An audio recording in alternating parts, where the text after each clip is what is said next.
Bienvenidos y bienvenidas a Conversaciones en la Asesoría General de Gobierno. En el día de hoy nos visita Julia Estrada, directora del Banco Nación Argentina. Digamos que también sos doctora en Desarrollo Económico, licenciada en Ciencia Política y magíster en Economía Política. Y la verdad que, integrás el Centro de Economía Política. Pero quería decir ahora que, mientras presentaba esto, digo, Economía Política. En economía política, creo que es el tema o el marco más interesante para que podamos ilustrarnos un poquito, porque en esta coyuntura y como perspectiva, además de volver a darte las gracias por tu visita, digamos que empieces a contarnos cómo ves esto y en qué carriles, como desafíos, problemas o perspectivas de la política económica o de la economía argentina. Bueno, arrancaste por el punto que los que nos dedicamos a la economía y somos heterodoxos, o sea, no somos liberales, no nos identificamos con un pensamiento económico que acá en Argentina, además del liberalismo, es 100% de derecha. Los que entendemos que la economía es política somos algunos. Bueno, nuestro gobernador Axel Kicillof, hay que decirlo. Y cuando ya dijiste economía política es eso, es agregarle el apellido que en algún momento le sacaron. La dictadura a la carrera de economía le sacaron el apellido política. Y eso fue toda una decisión, porque también se trató de volverla más científica, volverla más técnica, obviamente más despolitizada, y de esa manera bajar línea de otro lugar, porque finalmente derechizarla, pero desde otro lugar. Y creo que ya ponerle correctamente su nombre es un buen inicio. Sí, claro. Y no hay manera de pensar en Argentina un desarrollo económico, una prosperidad económica, si no pensamos en alterar muchas veces las correlaciones de fuerza, lo cual significa hacer política, claro, para cambiar la estructura económica. Nosotros tenemos una estructura económica que está atravesada por una historia. Yo siempre reivindico, no sé si lo leíste alguna vez a Enrique Arceo. Sí. Bueno, Enrique Arceo, que fue profe mío, claro, en Flaxo, con Eduardo Basualdo, tiene un libro que es espectacular, que se llama La periferia próspera. Y él lo que hace es, lo ubicás. Lo vi, no lo leí. Pero bueno, sí, lo que hace en ese libro es decir, ¿por qué nosotros no fuimos Estados Unidos, Australia, Canadá? Bueno, por cómo se repartió la tierra. El reparto de la tierra, no solo argentino, sino latinoamericano, en modo latifundista, con estas campañas al desierto, que además fueron genocidas, y que significaron la apropiación de grandes porciones de tierra, generó un actor económico muy fuerte, el actor terrateniente, que después fue absolutamente hostil a cualquier transformación de la estructura económica que significara industrializar, trabajadores en las grandes ciudades, trabajadores con poder político, trabajadores discutiendo la renta. A mí esa explicación me sigue pareciendo espectacular. Y la única manera de entender por qué estamos como estamos es haciendo economía política, entendiendo ese origen de estos actores que adoptaron un gran poder político en el inicio de la Argentina, ya con la independencia, y qué significó eso para un condicionamiento posterior a nuestro desarrollo económico. Sí, indudablemente esta batalla cultural, que a veces te escucho decirlo y me parece que es muy atinado, esto de tabicar y de abstraer las cuestiones de laboratorio y aplicarlas en una relación de fuerzas siempre, obviamente, concentrada para un grupo muy porteño, básicamente, y desde la enfiteusis de Rivadavia, desde la Carta de Hacienda de Figueroa de 1828 de Rosas a Quiroga, explicando parte de estos problemas de Alsina y Mitre, digamos. Claro. Hay una historia, unos jalones extraordinarios en la historia, y en esta provincia en particular se ha dado la batalla, que está en danza todavía. Mira, discúlpame que te cruce un poco de tema, pero no pude evitar pensar, ahora se me cruzó, que pensaba decirlo en unos minutos, de la coparticipación. Ajá. Digamos, esa asignación de recursos, desde cómo se inicia y lo que sucede con eso. ¿No te parece que es una arista también compleja en esta historia? Absolutamente. Bueno, nos metemos más cerca en el tiempo, es del 87 la ley de coparticipación. En aquel entonces se pensó bajo esas condiciones, ¿no? En un reparto que tuviera que ver con la cantidad de población, con los desafíos, obviamente, de equidad que tenían las provincias. Cuando uno lee la ley, hay un concepto de equidad, de una distribución que tenga que ver con lo que las provincias necesitan, no necesariamente con lo que aportan, porque también hay provincias, si fuera me toca lo que pongo, sería injusto, uno no podría pensar en una distribución claro. En términos federales. Y eso ha quedado viejo para lo que es la provincia de Buenos Aires, ¿no? Uh-huh. Nosotros en la provincia de Buenos Aires necesitamos más recursos.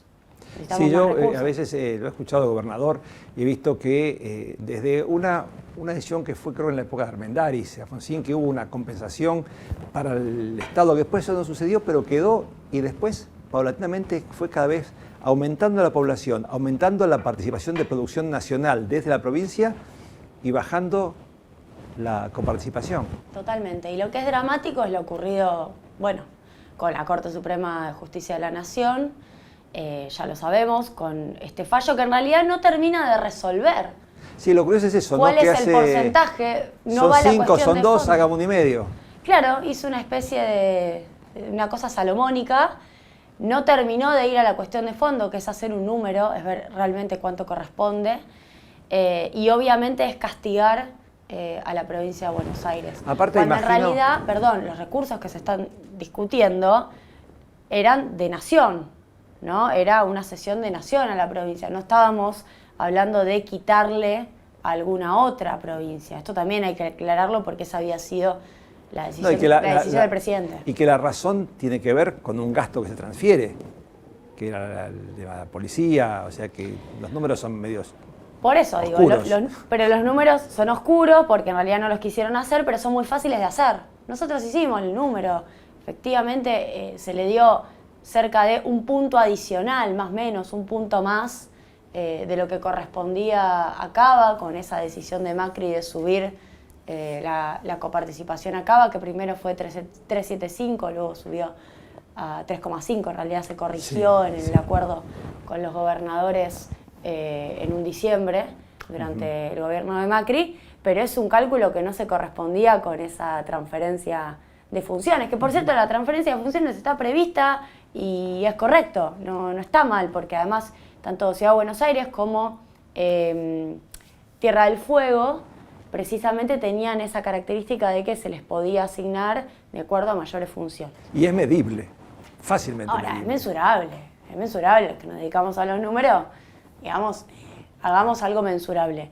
Con lo cual ahí lo que tenemos es claramente una cuestión, ahí nos metimos en lo técnico, en lo jurídico, pero además tenemos una cuestión de profunda desigualdad con los habitantes de la provincia de Buenos Aires, que tienen necesidades, tienen derechos a obra pública, a salud, a educación, a seguridad, y que por este tipo de decisiones absolutamente arbitrarias terminan quedando sus derechos vulnerados. Y a veces es difícil cuando uno habla de cuestiones judiciales, Corte Suprema, obviamente cualquier juzgado de primera instancia, Lorenzini con Vicentín, primera instancia, fallando en contra de una intervención del presidente de la Nación, es difícil conectarlo con la vida cotidiana. Y yo creo que ahí, vos hablaste de batalla cultural, ahí es donde tenemos que hacer una conexión entre decisiones judiciales aparentemente abstractas, o que quizás alguno pensará, bueno, esto es un problema de la política, sí. En realidad están metidos en la cotidianidad de lo que nos pasa. Bueno, me parece que vos hace un rato decías algo muy, muy importante, que hay una genealogía de poder y consolidación, y el poder judicial que se consolida en 1860 tiene que ver con una especie de, y muy entrecomilladamente, seguridad jurídica en función de la libre empresa. Totalmente. El derecho público, el derecho privado se empieza a perder. Y entonces aparecen estas cuestiones donde el Poder Judicial empieza a tomar decisiones de política económica. Bueno, yo compartí para el aniversario de la muerte de Néstor un video de Néstor que había encontrado un compañero en donde él habla, en su momento él, designa nuevos jueces, hace algo muy transparente en la Corte Suprema, y él tenía el concepto de justicia independiente en serio. Y dijo en serio 3 veces en ese video, decía, pero en serio independiente, pero en serio, decía. Bueno, porque lo que vos estás diciendo es independiente de los intereses quizás de la población, pero muy dependiente del poder económico. Lo de la coparticipación, y te conecto con lo que me preguntaste antes, también está asociado a un vínculo poco claro con un sector del poder económico. Tenemos a quienes han viajado al lago escondido y han sido muy promiscuamente parte de una invitación del poder económico, ¿no? Del Grupo Clarín, en donde había jueces, había fiscales, había representantes del gobierno de la Ciudad de Buenos Aires, ¿no? Había distintos actores que luego también traccionaron con algunos mensajes de WhatsApp para que el fallo de la Corte en relación a la coparticipación saliera en contra de los intereses del gobierno nacional y a favor de los intereses de Ciudad de Buenos Aires. También hay que conectar eso porque hablamos del fallo de la Corte y hay que recordar que hubo chats en donde uno de los jueces de la Corte, la mano derecha de uno de los jueces de la Corte, hablaba con un sector de la política para definir para dónde tenía que ir ese fallo, lo cual habla de una precariedad institucional seria.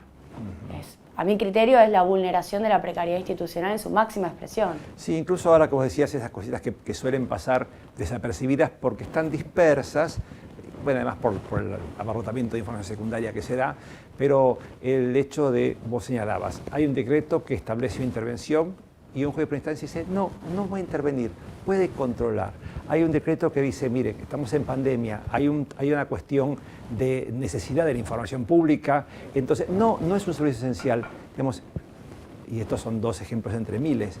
Sí. ¿Cómo se hace para gobernar con la política económica en manos fuera del gobierno, digamos, ¿no? Sí, y te agrego un par de ejemplos más. Lo que dijiste del juez Lorenzini de Reconquista, en la provincia de Santa Fe, interviniendo por encima de un decreto presidencial que había identificado que había que hacer una intervención en Vicentín, es un caso paradigmático. Y después tenemos, yo no quiero olvidarme, la causa dólar futuro, en donde tuvimos a Bonadío definiendo cómo tenía que el Banco Central hacer política monetaria, diciendo si generaba quebranto, entonces la emisión de dólar futuro estaba mal, cuando en realidad la emisión de dólar futuro no está pensando en ganar plata para el central, está pensando en cómo hacer para sostener un tipo de cambio estable. Y son decisiones habituales que históricamente se hacen, no fue algo que nunca había pasado y de repente, ¿qué pasó con esto? Bueno, y hoy tenemos a Casal pidiendo la reapertura de esa causa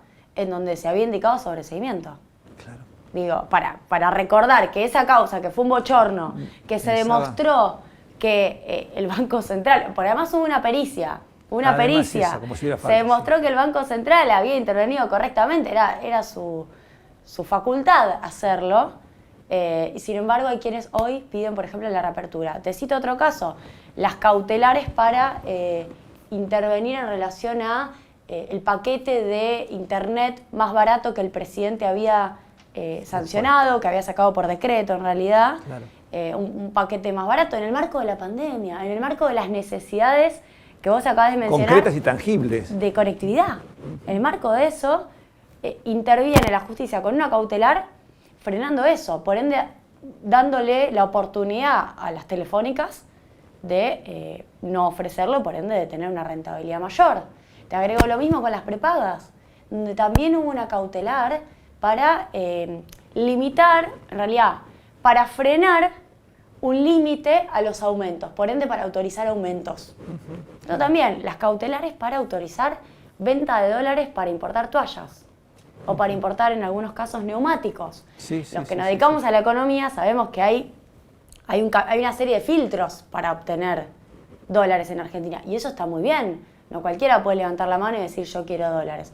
Y no es solamente el Banco Central el filtro, está ahora la Secretaría de Producción, está obviamente la AFIP determinando la capacidad económica financiera de la empresa, está luego el Banco Central. Y además los volúmenes de la importación, porque también está el juego de bueno, yo voy a importar 20, bueno, voy a pagar 1000, porque ahora especulando con lo cual es razonable que se pueda administrar. Sí, todos estos ejemplos que te menciono los tengo en la cabeza porque hicimos un informe con el CEPA, el Centro de Economía Política Argentina. He visto, esa página es muy interesante para verla, hay muy buenos informes. Gracias. ¿Cómo incide la justicia en tu vida cotidiana? En un contexto de queremos dar la batalla cultural sobre la justicia, pero asociado a la economía. ¿Cómo te juega en tu bolsillo? ¿Cómo te afecta a vos? Porque la teníamos a Cristina, en diciembre lo sacamos, diciendo, bueno, la proscripción en realidad es que vengan por mí, pero también es que vengan por todos ustedes, porque yo soy quien finalmente defiende a los derechos de los trabajadores y de las trabajadoras. Y nos preguntábamos, ¿cuánto de esto se entiende? ¿No? Que avanzar sobre Cristina, que es nuestra principal líder política, y eso avasalla derechos de los demás. Bueno, vamos con los ejemplos y empezamos con las cautelares. No, eso es bueno porque, por ejemplo, no es lo mismo decir cepo que control de cambios. No es lo mismo. Y sin embargo, todos asumimos con un sentido común muy establecido que es lo mismo. Y solo hay una diferencia emotiva, pero vaya que la hay. Sí, es así. De cualquier manera, ellos también tienen que explicar que llegaron, ellos digo, Juntos por el Cambio, llegaron levantando el cepo, se van poniendo el cepo. Digo, ahí usemos la palabra que ellos usan. Ellos pusieron el cepo. La CUNSA, que hoy está como principal referente económico de Larreta, es el que puso el cepo. ¿Y por qué tuvieron que poner el cepo? Esa es la pregunta que habría que para seguir con el razonamiento. Bueno, porque su propio modelo económico no se pudo sostener. A pesar de que incluso duraron poco tiempo, porque estuvieron 4 años. Hicimos una propuesta mejor y ganamos en el 2019. Pero en 4 años ni siquiera pudieron haber sostenido una sola política, que es la del levantamiento del control de cambio. ¿Por qué? Porque se sobreendeudaron, más allá de la capacidad argentina de repagar esa deuda. Los fondos a los cuales le pidieron plata quisieron irse.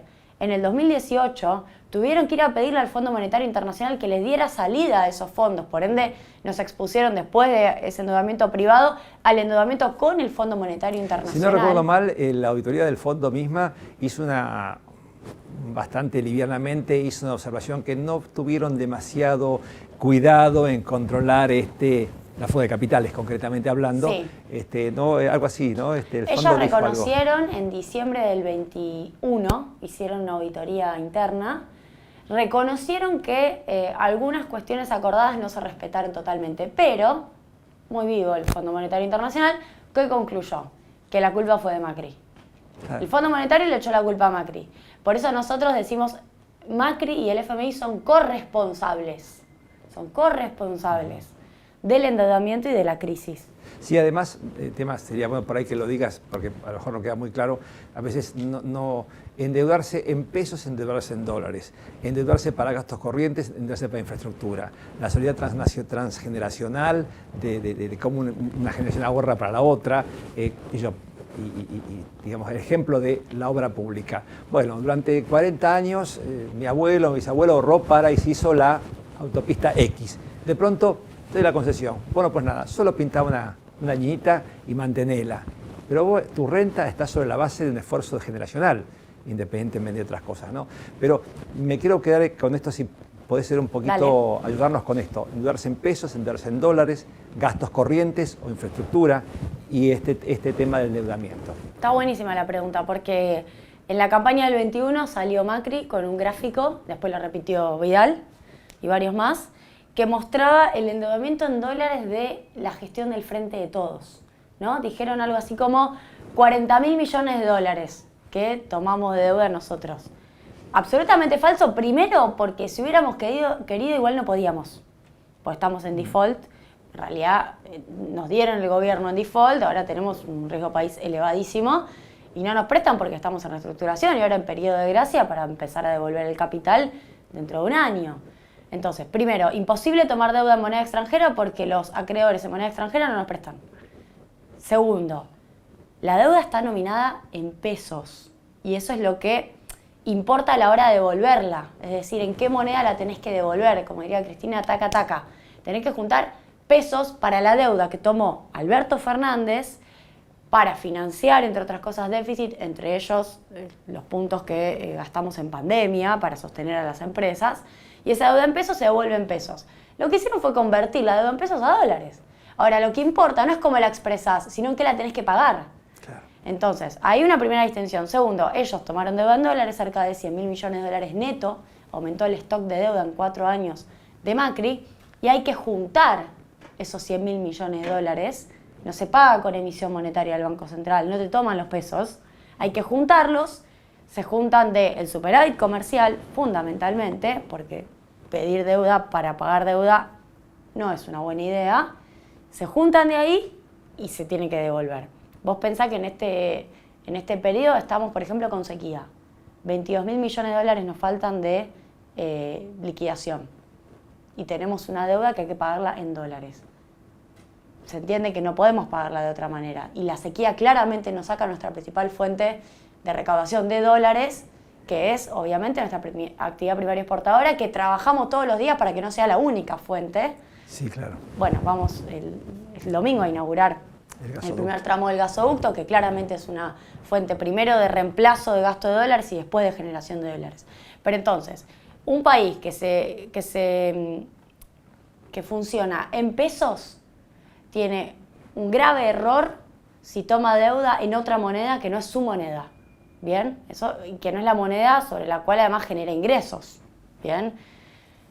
Luego, en segundo lugar, para plantear un caso inverso, el gasoducto es un gran ejemplo de una financiación en pesos, infraestructura, vos me decías recién, además con un impuesto progresivo, que es el aporte extraordinario de las grandes fortunas, que lo pagaron quienes más tienen, para generar dólares. Es exactamente lo contrario de lo que hizo Cambiemos, que tomó deuda en dólares, supuestamente para financiar déficit fiscal, yo digo que es para fugarla, en pesos. Nosotros hicimos un impuesto que es progresivo, que lo pagan quienes más tienen, fue por única vez, un aporte extraordinario por única vez para ser exacta. Y sobre esa recaudación en pesos hicimos una obra, que es un gasoducto, que ahora la vamos a anunciar el primer tramo, que en su funcionalidad agrega dólares a la matriz económica argentina. O sea, estamos haciendo exactamente lo contrario, lo cual es genuino. Y eso es fundamental, porque de otra manera no terminamos de entender cómo funciona la economía. Yo ayer estuve en el sindicato de pilotos con Viró, Pablo Viró, y ayer hablábamos de la dolarización. Me preguntaron por la dolarización de Milei. Bueno, la expliqué, ahora si querés charlamos, básicamente con las pocas reservas en dólares que tenemos y con la cantidad de pesos que tenemos que reemplazar por dólares, significaría una maxi devaluación al inicio. Sí, claro. Hacemos un número muy exagerado y nos vamos a 9.000 pesos el tipo de cambio. ¿Bien? Bueno, ¿qué es lo que significa el día de mañana perder tu moneda? Supongamos que mañana funcionamos en dólares. Tenemos que financiar déficit fiscal. Nos endeudamos. ¿En qué nos endeudamos si funcionamos en dólares? En dólares. O sea, tenemos que pedir deuda en dólares para financiar gasto corriente argentino. Eso es lo que le pasó a Ecuador. Claro, Ecuador dolarizó, no pudo reducir su déficit al 100%, porque ahí lo que te dicen es no puede tener déficit, obvio. De hecho, le pasó lo de la caída de los precios del petróleo. Ecuador vive del petróleo. Se empezó a endeudar en dólares para financiar gasto corriente. Viene Lenín Moreno, va al Fondo Monetario Internacional porque no puede pagar la deuda en dólares y hoy están entrampados con deuda en otra moneda, en realidad ahora es su moneda, pero perdieron el peso ecuatoriano, endeudados en dólares y no pueden salir de ahí. Han financiado su déficit con una moneda que no es la propia, más allá de que hayan dolarizado. Bueno, pues esto es interesante la explicación, porque cuando uno habla de soberanía también se piensa algo romántico y es algo concreto, porque esto es un ejercicio de soberanía. Es decir, si yo, ¿para qué hubo guerra de independencia en definitiva? Es decir, ¿cuántos países además funcionan con otra moneda que no es su moneda soberana? No, deben ser menos de 10. Son menos de 10. Todos son chiquitos, son islas, la gran mayoría son islas, digo, Islas Marshall, por ejemplo, por citarte, Micronesia. Ahora, hay dos que sí son medianos, que son El Salvador y Ecuador, ¿no? Y cuando uno va a mirar esas dos experiencias de pérdida de soberanía monetaria, no son buenas. En el caso de Ecuador, claro que la inflación tiene un ancla más fuerte. Sin duda, claro. Ojo que ahora Estados Unidos tiene inflación, aviso. Tampoco es que da cero la inflación en dólares, pero lo que ocurre es que la distribución del ingreso no mejora. Ecuador se dolarizó en el 2001 y cuando uno mira en un gráfico el crecimiento del PBI y el crecimiento de los salarios, hay una distancia muy grande porque no hay distribución. Los trabajadores tuvieron un golpe muy fuerte por ese inicio de la dolarización y después recuperaron muy poquito. Sí, no tuvieron hiperinflación, pero no ganaron en la distribución del ingreso, con lo cual la dolarización cristaliza la desigualdad. Claro, saca una foto y dice, mira, estabas muy mal, ahora estás un poco mal. pero nunca vas a estar bien. El otro... Y ahora además están endeudados. Claro. Ahora además cuando uno mira, nosotros hicimos un gráfico que de hecho Cristina lo mostró acá en La Plata, en el teatro, cuando hizo su exposición en teatro. Sí. Un gráfico con la deuda per cápita en dólares de los ecuatorianos. No recuerdo ahora el valor, pero subió más de 200%. Además están más endeudados. No participan más los trabajadores en la distribución del ingreso y están más endeudados en una moneda que es la moneda de ellos, que es el dólar, pero que es imposible pagarlo. No, aparte es curioso porque después de la Segunda Guerra Mundial, cuando Estados Unidos se construye como potencia global y dueña del mundo, impone Bretton Woods, dice, el oro lo tengo yo, esta es la moneda de cambio, unidad de valor es el dólar. Sí. Digamos, lo hizo por la fuerza y manteniendo su poder militar, bueno, lo pudo hacer, allá ellos, fenómeno. Ahora, hacerlo voluntariamente, digamos, cuando algo, además, cuando está esto bastante en crisis, por otra parte, porque, digamos, yo no sé, yo no conozco de números y menos norteamericanos, te digo, ¿cuál será el déficit norteamericano? Y bueno, es enorme, pero pandemia, bueno, están las deudas. ¿Sabes cuánto fue? Nosotros tuvimos 6 puntos del PBI. Ellos tuvieron 10. Claro, sí. 10 puntos del PBI en pandemia. Yo no lo vi en ningún diario. Mirá que todos los días de mi vida leo noticias económicas. Alguna noticia en ámbito financiero seguramente habrá levantado, el destape seguramente, pero no salió que Estados Unidos tiene déficit. Y además hay otro tema que vos acabás de meter, que es la geopolítica. Una cosa era post Bretton Woods, o incluso, bueno, después de la caída del muro. Un orden mundial que se consolidaba. Un mundo en donde Estados Unidos es realmente el hegemón económico. Ahora, Bretton Woods está muy cuestionado. Vos tenés a China haciendo los acuerdos con el yuan, los acuerdos de intercambio de monedas, que es una estrategia desde ya para que el yuan sea una moneda cada vez más difundida y más utilizada. Argentina fue uno de los primeros países que lo hizo en el 2009. Sí, por eso valoran mucho los chinos que hayamos aceptado hacer el intercambio de monedas. Cuando se empezó a hablar de los argentinos, ¿te acordás que se hizo bastante popular ese tono? Y bueno, durante la gestión de Axel en el Ministerio de Economía se amplió ese swap para el 2015, que cuando llega Sturzenegger al Banco Central en el 2016, lo primero que hace es anunciar una nueva ampliación del swap de monedas con China, porque le venía bárbaro. Ahora, la verdad es que ahí lo que tenemos es una amenaza a la hegemonía de Estados Unidos, muy clara en términos económicos, que va a tener una resolución que va a tardar años, no es que se va a resolver. Son décadas, claro, sí. Por ende, también casarse con una moneda, cuando además tenemos la propia, no tiene ningún sentido. Por donde uno lo mire, no tiene ningún sentido. Claro, sí, este es un tema. Y yo me quedaba pensando esto bueno, en este mundo, digamos, este ámbito de la geopolítica, donde Argentina ya no estamos en 1920 o en 1860, digamos, las botoneras se achican bastante. Entonces creo que hay que ser justamente mucho más cuidadoso en qué paso se da y dónde uno queda más o menos agarrado. Sobre todo para tomar decisiones, porque si ya uno renuncia a su moneda, obviamente ya no hay alternativa para tomar la decisión de estimular una actividad, de subsidiar alguna cuestión. Sí. Bueno, está bueno lo que vos decís, porque no solo los trabajadores y las trabajadoras perderían poder adquisitivo, porque vos para dolarizar, cuando tenés una diferencia muy grande entre la cantidad de dólares de los que disponés y la cantidad de pesos que tenés que convertir en dólares, necesitas atravesar un proceso de devaluación de tu moneda para que se macheen ambas cantidades, por ende vas a tener una pérdida de poder adquisitivo, vas a tener una inflación muy elevada en una primera etapa, esa es la parte que Milei no cuenta. Ahora tuiteó, dice que consiguió los dólares, pero no te cuenta que vas a tener un shock de licuación salarial. A mí me queda duda porque dice 35.000 millones, pero ¿qué cuenta? ¿La masa monetaria en circulación o cuenta los depósitos? También. No lo sé. No, lo que vos tenés que convertir es todo. Por eso. Ahora, fíjate qué loco, él quiere conseguir dólares, por ende nos vamos a endeudar para además perder soberanía. Un negocio bárbaro. Claro. Nos endeudamos, pero además para perder soberanía. Sí. De última, nos endeudaríamos para financiar obra de infraestructura, lo que vos decías más temprano. Y no me acuerdo para dónde iba tu pregunta última. Que digamos, que cómo se reducen las capacidades de decisión de política monetaria, o sea, el instrumento perdés otras herramientas, no solo perdés poder adquisitivo. Perdés la posibilidad de tener déficit, que es lo que yo decía. O si lo tenés, te tenés que endeudar en dólares para tenerlo, en un escenario loco de dolarización. Perdés la política cambiaria, perdés la posibilidad de lo que estamos haciendo ahora, que se llama crawling peg, que ir moviendo el tipo de cambio, porque en realidad te asociás a una moneda que maneja otro banco, ¿bien? Y perdés también herramientas para hacer política industrial, para proteger a tus empresas, ¿no? Porque pasás a estar asociado a una economía que ya no puede funcionar con autonomía. Claro, una catástrofe o esta tragedia de la pandemia, digamos, que no podías hacer nada. Te endeudabas en dólares y te prestaban. Por ende nos hubiéramos endeudado en dólares para pagar salarios en Argentina. Claro, los bancos quieren clientes, es muy simple.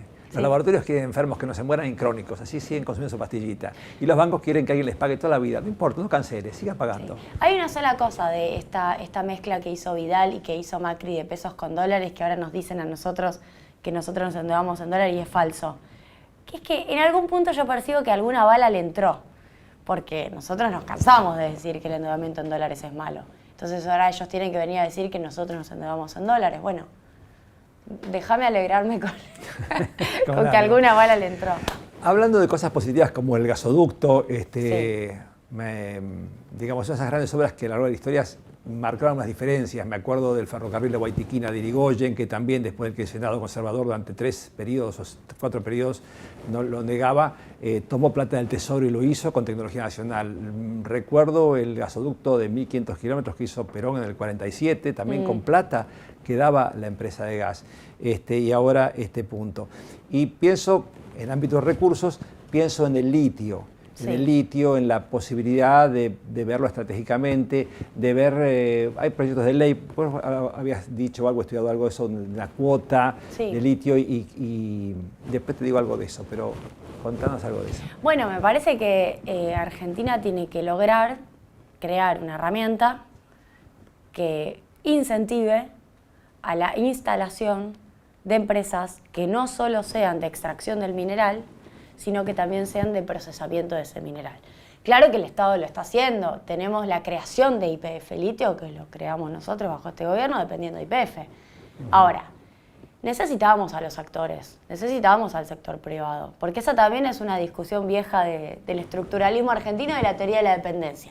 La teoría de la dependencia decía, mirá, le decía a los desarrollistas, está todo bien, ahora vos no tenés un actor, no tenés una burguesía nacional, va a ser muy difícil sin una burguesía nacional. El Estado está asumiendo un montón de funciones y creo que la defensa del Estado es nuestra principal bandera.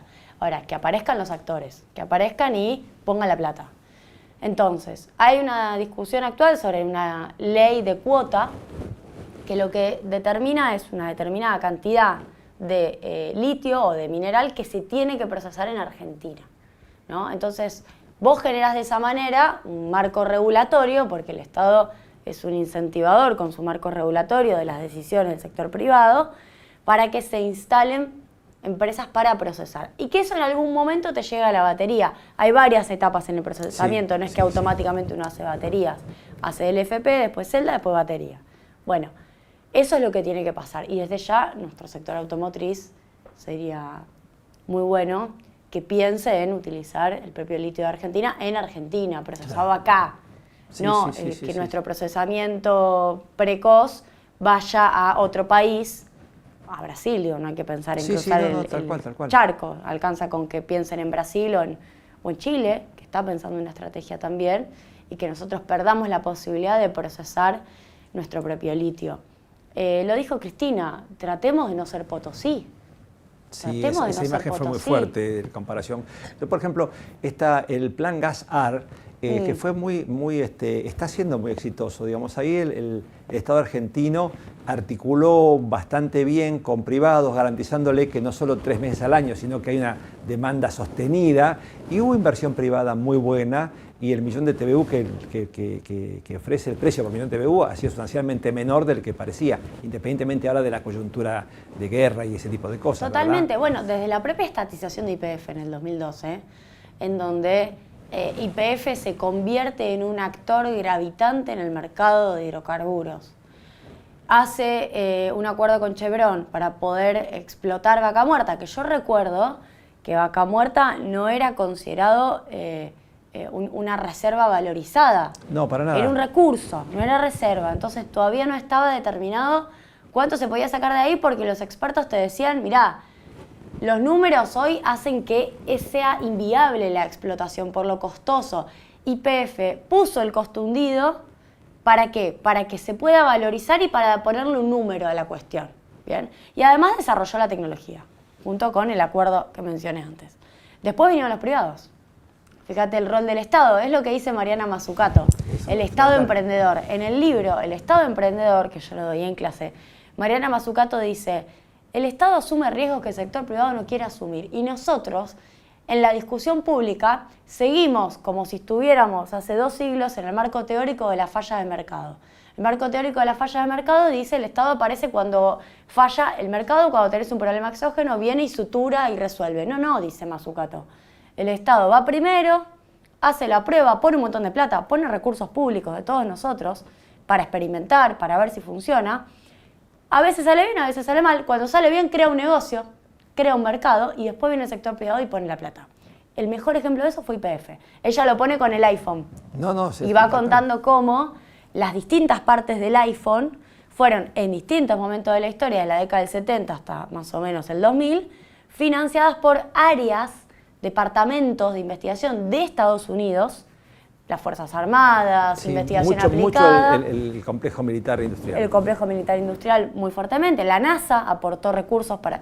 Y después vino un empresario que obviamente le puso creatividad, puso plata, puso ingenio, lo pensó, pero en algún punto se apropió de innovaciones que no habían sido desde el inicio del sector privado.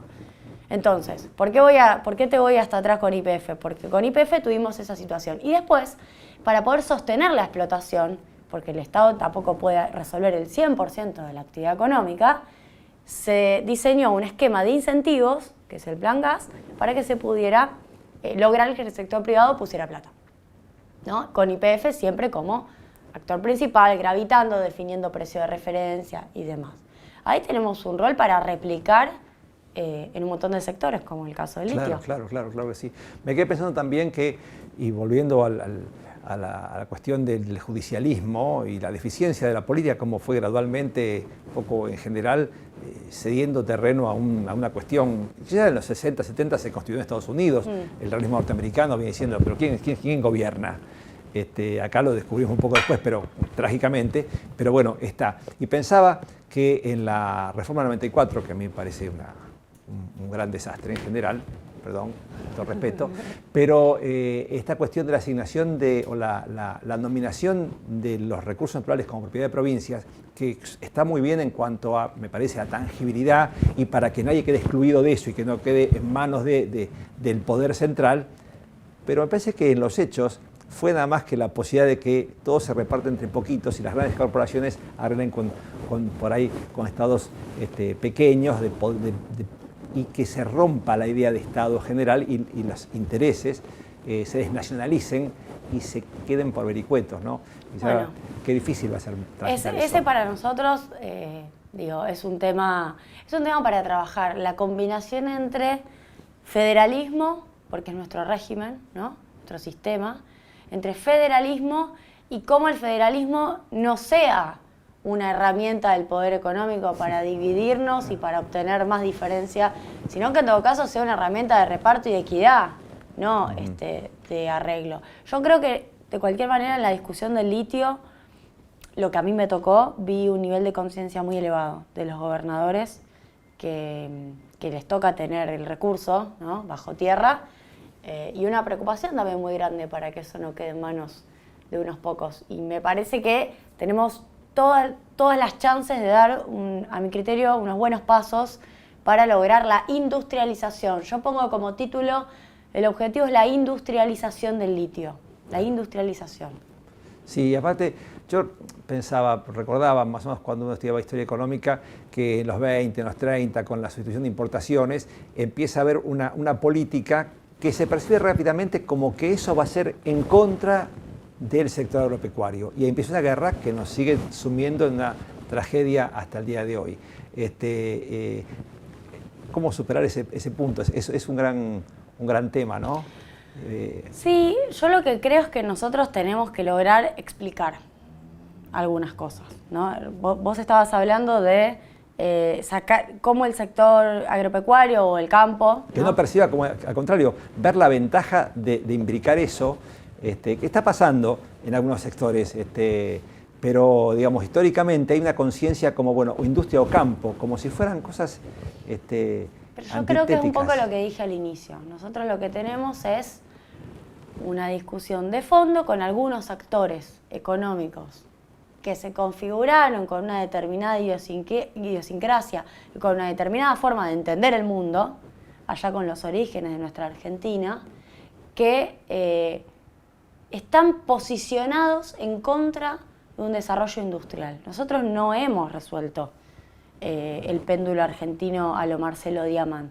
Claro, no lo resolvimos todavía. Por eso en esta elección siempre decimos, no hay 25 propuestas, hay 2. Hay una que quiere avanzar y dejar de ser una estructura primario dependiente, y hay otra que quiere quedarse donde está. Entonces, no hay un problema con con la cuestión de la matriz agraria, porque es parte de nuestra Argentina. Claro, sin duda. La provincia de Buenos Aires es muy rica en toda su producción agrícola y ganadera, y eso habla muy bien de la provincia de Buenos Aires. Ahora, lo que tenemos que hacer es dar un salto en términos industriales, que no es ni una cosa ni la otra, es sencillamente agregar valor. Y eso no va en contra de ningún sector en particular.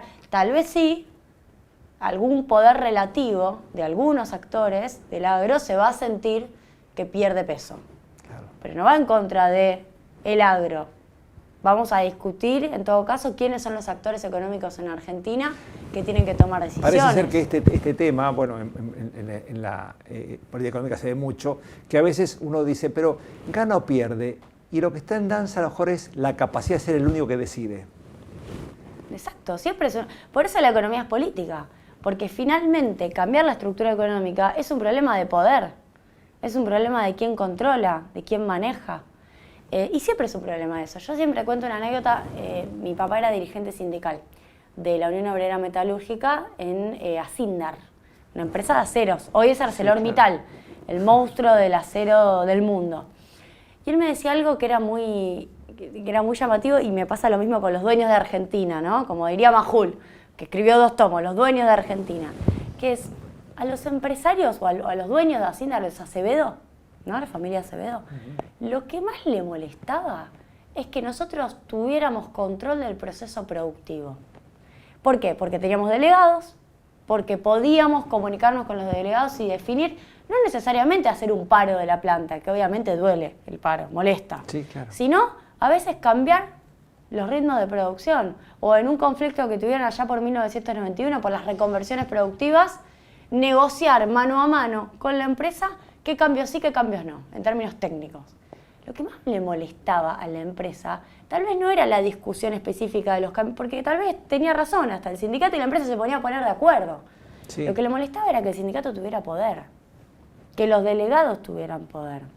Bueno, yo diría que los dueños de Argentina, o los que tienen poder económico, les molesta lo mismo. Les molesta del peronismo, les molesta de Cristina, que es que se construye poder y se crean condiciones, se crean escenarios para cambiar la estructura económica. Y eso genera un nivel de exasperación. Claro. Que a veces no se explica, pues dice, pero ¿es rentable o no? Sí, pero igual no quiero. Dice, qué raro, ¿no? Sí, porque de hecho han ganado plata, mucha más plata, con el último gobierno de Cristina que con el gobierno de Macri. Nosotros hicimos un dato con la Encuesta Nacional de Grandes Empresas, la ENGE. La publica el INDEC, la puede ir a ver cualquiera, igual está en la web del CEPA el informe. Sí. Con el último gobierno de Cristina ganaron en términos de utilidades sobre ventas 25% más las 500 empresas más grandes que con el gobierno de Macri. O sea, ganaron más plata. Ahora, ibas al congreso de IDEA, perdón, al coloquio de IDEA, y les preguntabas cómo la veían y la veían mal durante el gobierno de Cristina. Ibas al coloquio de IDEA durante el gobierno de Macri y estaban muy felices, aunque estuvieran ganando 25% menos. Bueno, claramente ahí tenés un problema, como diría Michael Kalecki, de quién controla el proceso político y quién controla lo que pasa en Argentina. Con Cristina, los trabajadores, los sindicatos y ella misma, ¿no?, siendo protagonista, tensaba permanentemente para que la distribución del ingreso sea a favor de los trabajadores. Ganaban plata igual, ¿no?, los empresarios, pero había una amenaza que no soportaban. Con Macri, la verdad es que no le fue mejor, le fue peor, pero bueno, vino Macri a disciplinar a los trabajadores, a disciplinarnos a todos.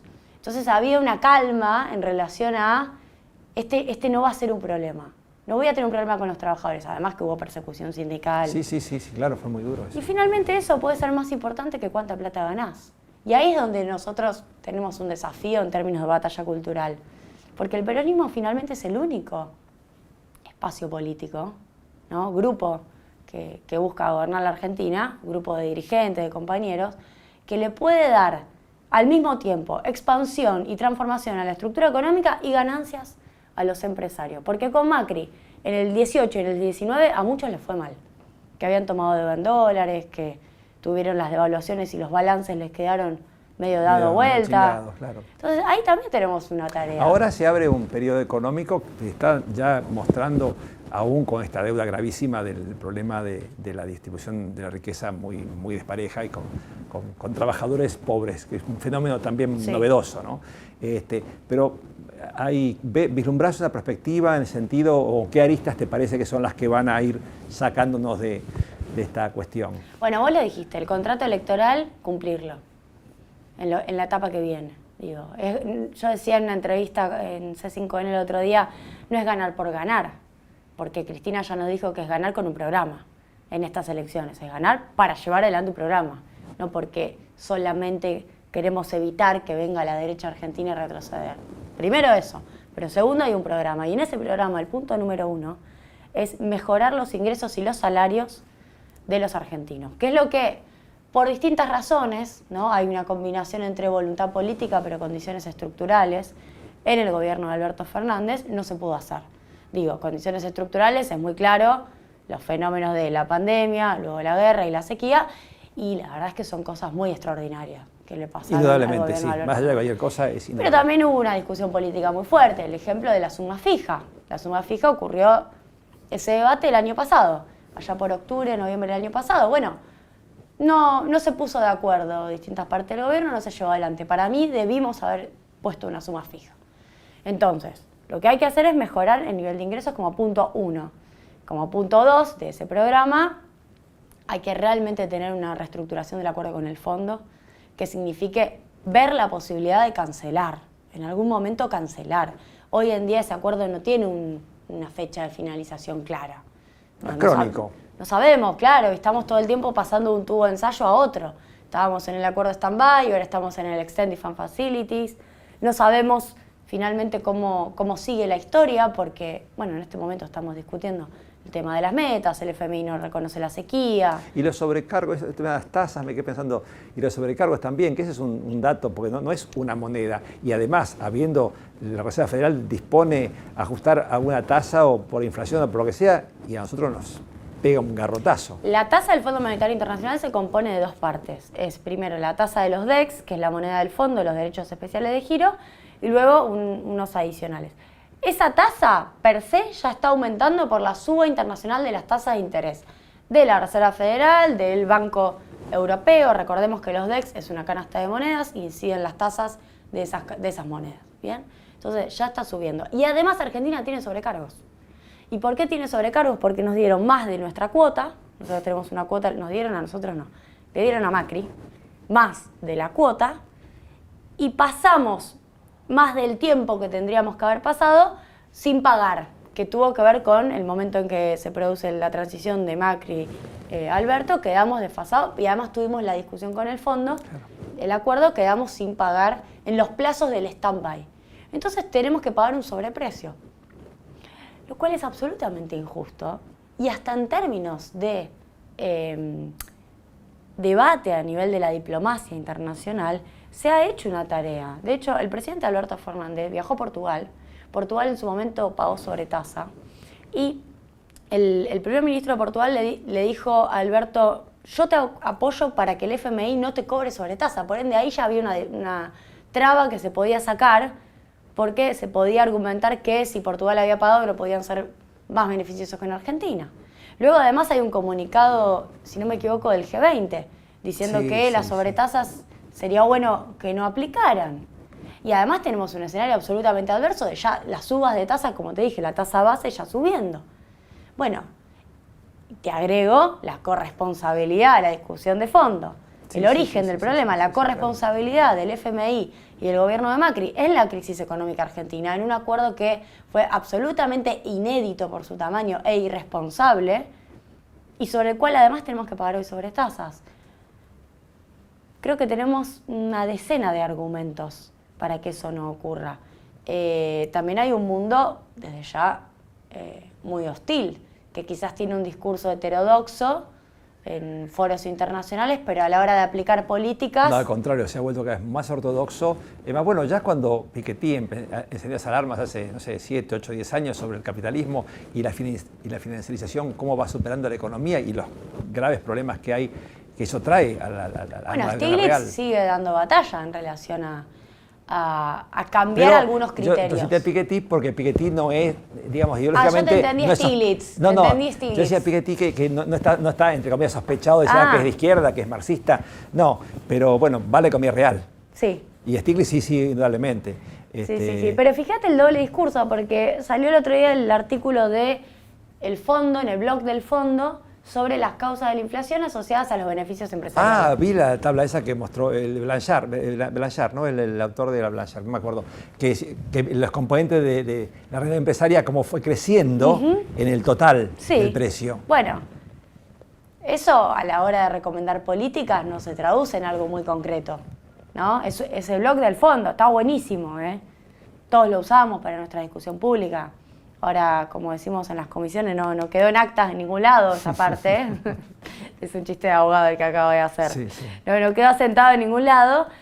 Entonces, cuando vas a tener que revisar metas o cuando tenés que aplicar un programa, esto de que dijeron que los beneficios empresariales tienen algo que ver, vos querés hacer controles de precios y estás solo en ese barco, estás vos solo. Claro.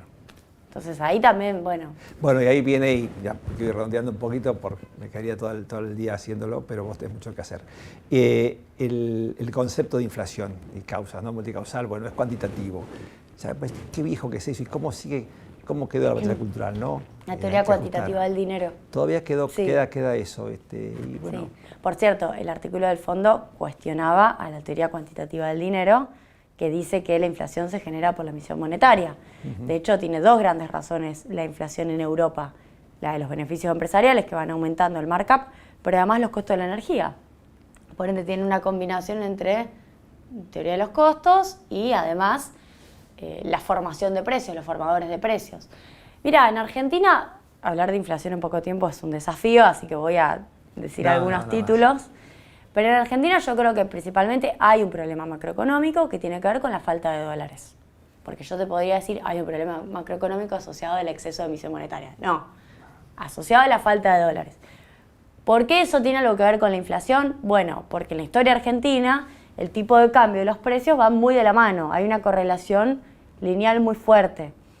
Por distintas razones. Porque la propia escasez de dólares en momentos de industrialización sustitutiva se tradujo en devaluaciones o en planes de estabilización a través de devaluaciones. Las devaluaciones fueron generando un pass-through, un pasaje a precio muy alto, y fue generándose una dinámica de vinculación entre tipo de cambio y precio que tal vez en otros países no es tan común. Eso forma parte de nuestra historia. El estructuralismo económico, distintos autores se han dedicado a trabajar este tema. Sí, claro. Yo mencioné antes a Marcelo Diamant. Marcelo Diamant, economista argentino, hablaba de inflación cambiaria. Había inventado un concepto, que es el concepto de inflación cambiaria, es decir, asociado al movimiento de tipo de cambio, por eso además estaba muy crítico de las devaluaciones como políticas de estabilización. Después el crawling peg es otra cosa, ir ajustando es otra cosa. Entonces vos tenés esa base además atravesada por la dictadura, que en el 76 decide que hay que dejar de ser un país industrial y hay que pasar a ser un país de timba financiera.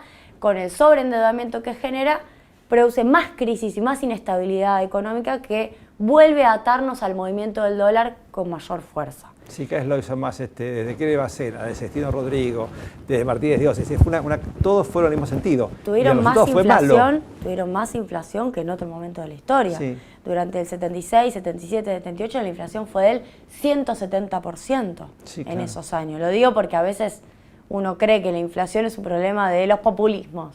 Bueno, sí, no. A la dictadura le fue muy mal, a los 80 también, si uno lee una temporada en el Quinto Piso, le fue muy mal, a los programas económicos, el plan austral duró un año y medio y fracasó porque se quedaron sin dólares. Claro. Nuevamente la falta de dólares. Y a eso, en ese marco, en donde Argentina volvió a entrar en ese fenómeno, porque con Cristina, para el 2015, habíamos avanzado muchos casilleros en el desendeudamiento y teníamos mayor autonomía. ¿Para qué? Para sostener el tipo de cambio, para que el dólar no fuera un problema en relación a los precios, volvieron para atrás con Macri. Pero según Duhovne lo explica muy bien, pues incuestionable. Sí, pero lo usó para otra cosa. Ese video hay que ponerlo en todos lados. Es maravilloso. Y sobre esa base tenemos un problema de estructura económica, sí. Claro. Tenemos un problema de formadores de precios, que no son la causa excluyente, pero son un actor que en contextos de inestabilidad macroeconómica juega un papel. Lo dejamos para la próxima, pero no pude dejar de recordar ahora 1982 y Domingo Felipe Cavallo, presidente del Banco Central, estatizando la deuda privada. Un dato curioso, no fueron 2 pesos. ¿Y sabes por qué además hizo eso? Porque los funcionarios de la dictadura habían sido de Fiel, de la Fundación Fiel. Y él los quería destronar. Él quería ser él. Él venía de la Fundación Mediterránea, financiado por Pagani. Y qué mejor que hacerles un enorme regalo a los empresarios, haciendo que su deuda ahora pase a ser del Estado, y se ganó el favor de los empresarios de esa manera y fue ministro en el 91 de Menem. Corriente que después dice, hay que achicar el déficit. Sí. Pero no el mío. Es muy bien tu comentario, sí. Bueno, te agradezco mucho, Julia, por esta visita, es muy esclarecedora y espero que sigamos charlando mucho. Y muchas gracias también por la difusión que haces de la teoría económica, de la política económica. Gracias, muchas gracias a vos por la entrevista, muy bueno. Saludos a todos los integrantes de la asesoría. Cómo no. Es una gran iniciativa la que están haciendo. Me alegro mucho.